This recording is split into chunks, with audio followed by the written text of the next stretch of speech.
Hi everyone. Before we dive in, a quick favor. If you enjoy content like this, please hit the subscribe button.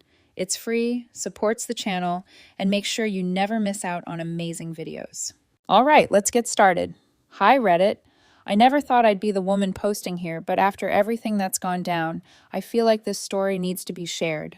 It's about realizing that not everyone you let into your life deserves to stay. I'll start by saying I've always been someone who takes care of the people I care about. My dad taught me that. He built a real estate development company from the ground up, turning it into something massive. But he also made sure my brother Luke and I earned our way. Summers on job sites, late nights learning the business. It wasn't handed to us on a silver platter, so when I started making good money, I didn't mind spending it on the man I loved. Enter William, my fiancé. Now, from the moment I met him, he had this energy about him, confident, stylish, the kind of man who turns heads without even trying. We clicked right away, and I thought I'd found the one. I'm not going to lie. I liked spoiling him. If he mentioned wanting something, I'd make it happen. A designer watch? Done. Weekend getaways? Sure. Dinner at the nicest places in town. I didn't even blink. It wasn't about showing off, or making me off, or keeping him happy to keep him around. I just believed he deserved the best. At the time, I thought that's what love was, giving. And to his credit, William played the part of the perfect fiancé. He'd light up whenever I surprised him with something, call me his provider, and tell his friends how lucky he was. And yeah, I ate it up. But everything changed when my dad passed away a few months ago.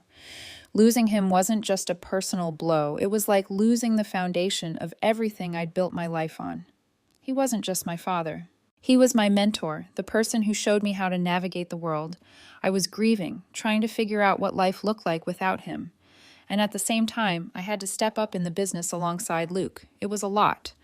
William, though, didn't seem to notice or care how much I was struggling. At first, I thought it was just his way of giving me space. He wasn't exactly the nurturing type, but I figured everyone processes loss differently. Except it wasn't just that he wasn't supportive, it was the shift in his focus. Barely 2 weeks after the funeral, he started asking questions about the company, and not the casual, how's work going kind of questions. No, these were pointed, detailed, business-focused questions. When do you officially take over? Who's on the board now? Do you have full control? Is Luke going to try to take a bigger piece of the company? At first I answered because I didn't think much of it, but the more he asked, the more it felt wrong.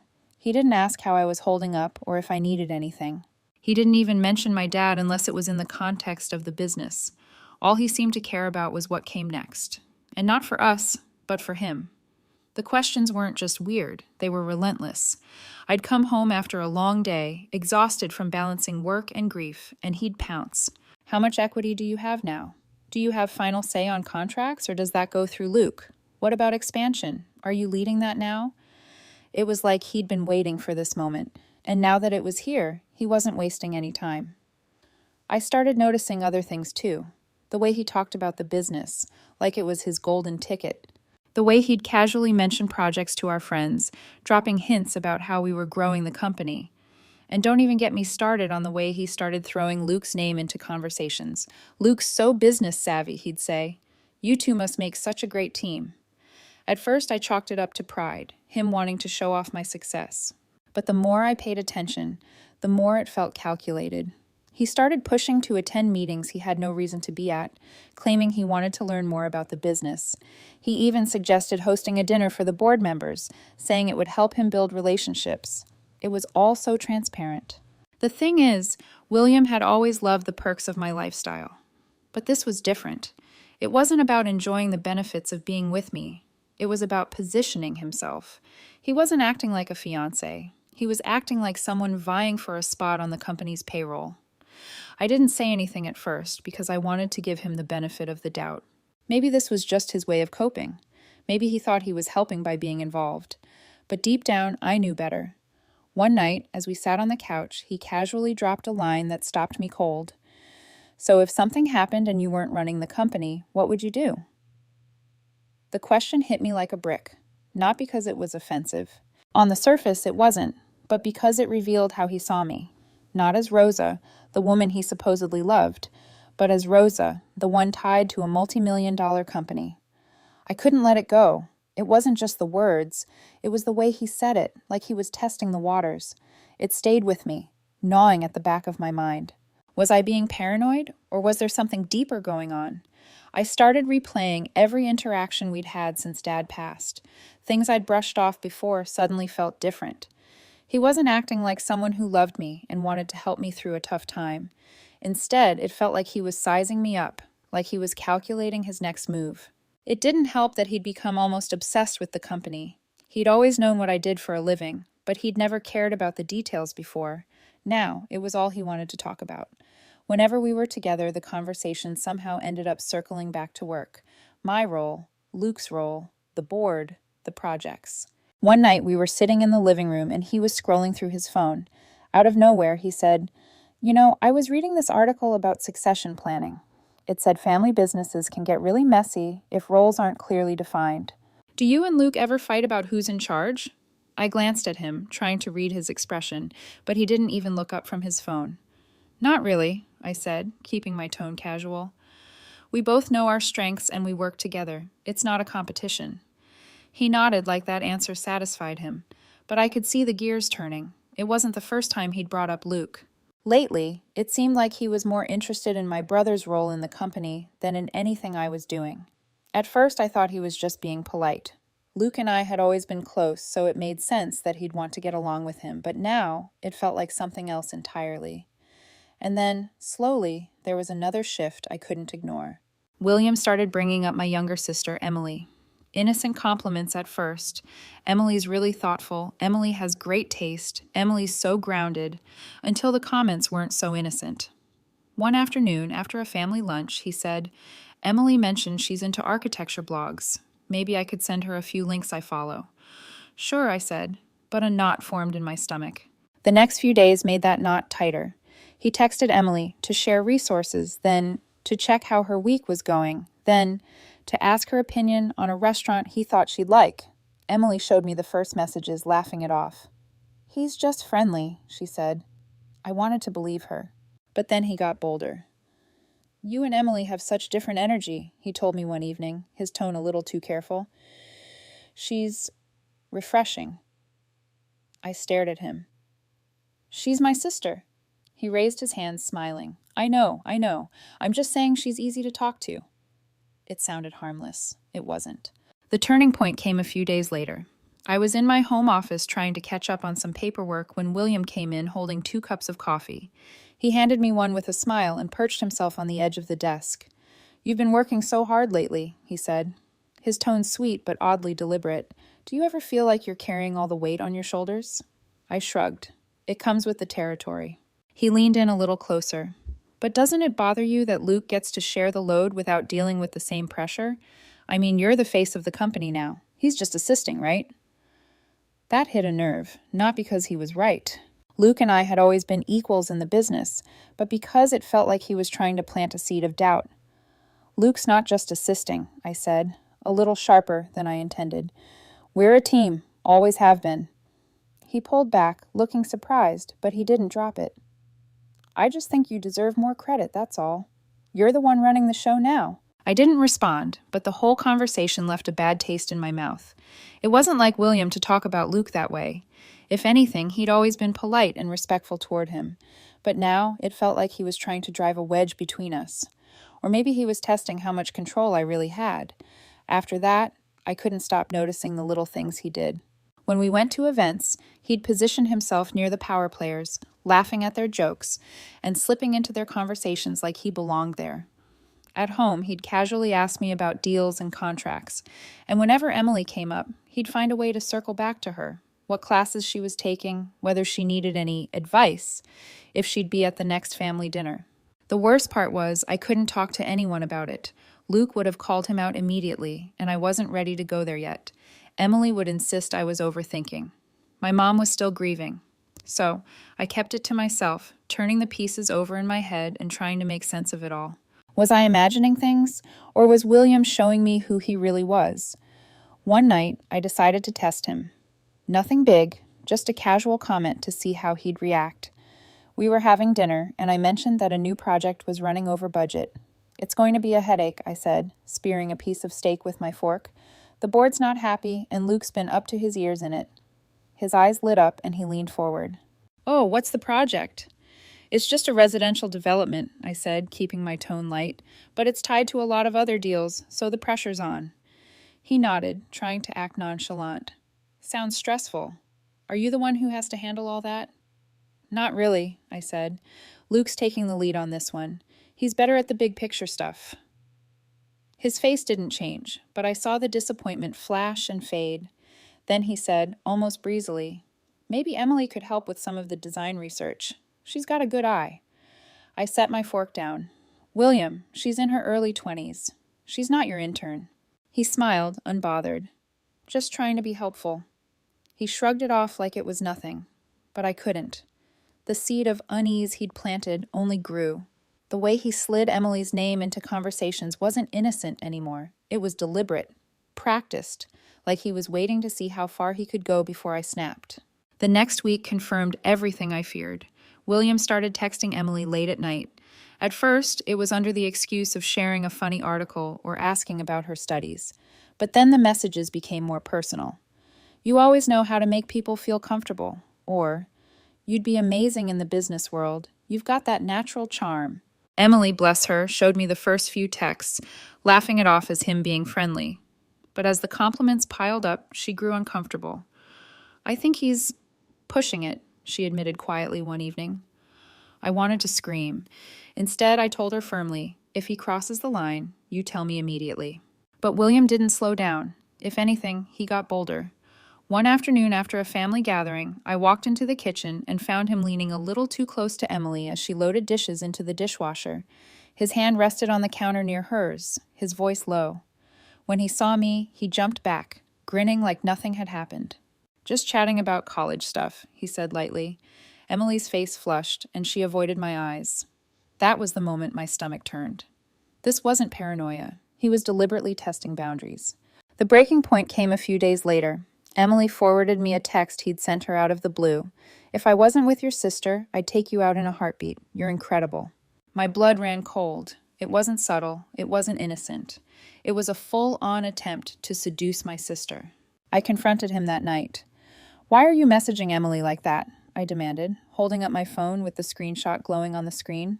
His face didn't even flinch. He just smirked. You're overreacting. It was a joke. A joke? I spat, my hands trembling. You don't tell my sister you'd take her out if you weren't with me. That's not a joke, William. That's betrayal. He sighed, as if I were the one being unreasonable. Look, Rosa, you're wound up because of the business, the grief, everything. Emily's young. She's fun. I was just being playful. You know I'm with you. But his words only made it worse. Young, fun, playful. He was minimizing it, twisting it, acting like he hadn't just disrespected me in the worst possible way. I didn't respond. I couldn't. Rage and heartbreak swirled inside me, threatening to boil over. I walked out of the room before I said something I couldn't take back. That night, I lay awake staring at the ceiling. Every gift I'd bought him, every sweet word he'd said, every moment I thought we were building a future together, all of it now felt like a performance. And the sickest part was how easily he could pivot from me to Emily, like we were interchangeable in his eyes. But I wasn't going to let him get away with it. If William thought he could manipulate me, charm my sister, and worm his way deeper into my family, he was about to learn just how wrong he was. Because the next morning I started planning. The plan had to be careful, deliberate, and airtight. I wasn't just dealing with a selfish fiancé anymore. I was dealing with someone willing to cross every boundary. Money, loyalty, even family.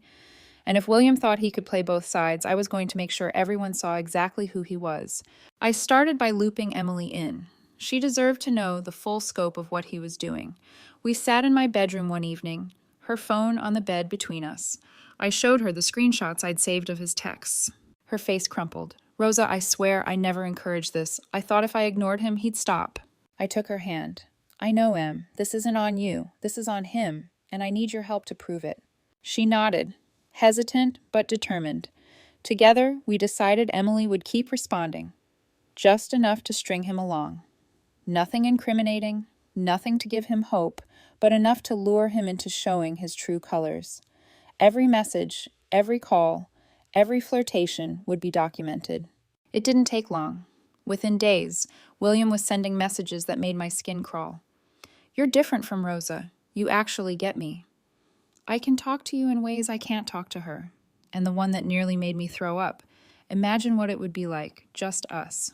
I kept a folder, neatly organized. Dates, times, screenshots.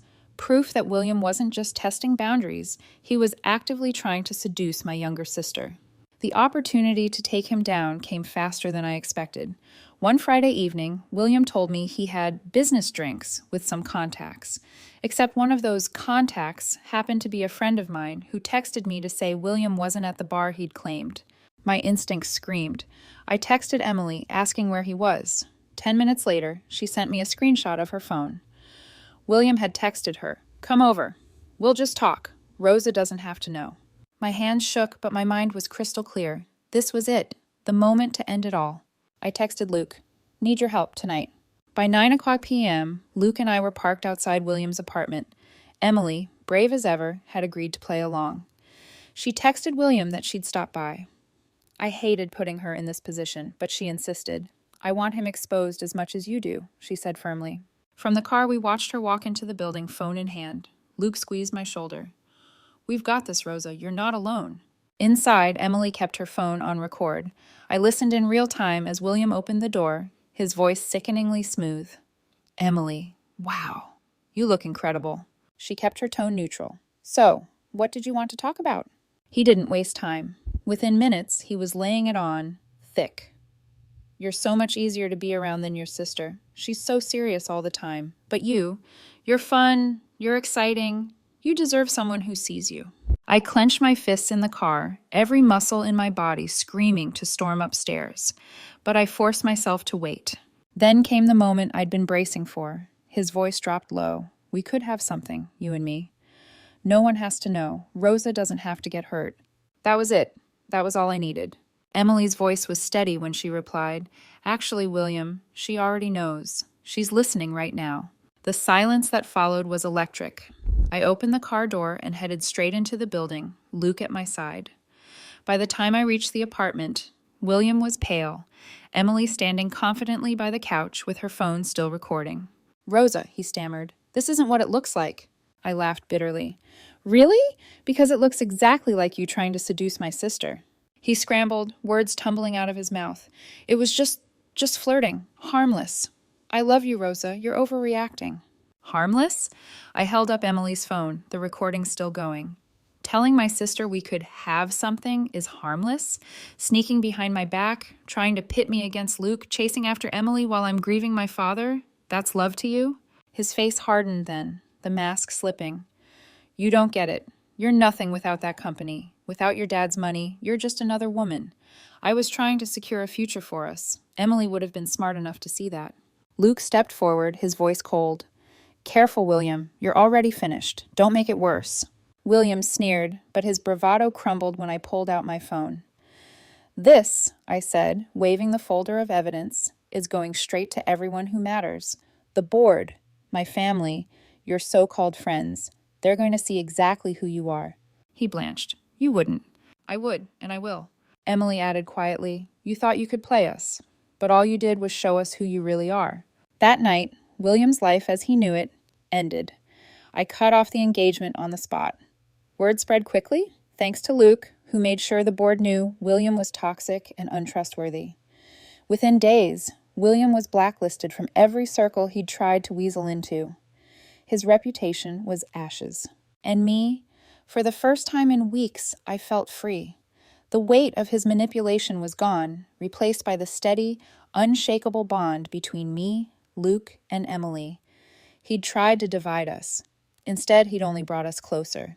I learned something in the wreckage William left behind. Love isn't about gifts, or status, or power. It's about trust. And the second someone shows you they don't value that trust, you have to let them go. Because in the end, it's better to walk away with your dignity than stay and lose yourself. The fallout was immediate, like a bomb had gone off in the middle of my carefully constructed life. The next morning, William showed up at my apartment building, pounding on the door until the neighbors complained. His voice was raw, desperate. "Rosa, please. You don't understand. We can fix this. I made a mistake." I didn't answer. Instead, I pressed record on my phone from behind the door.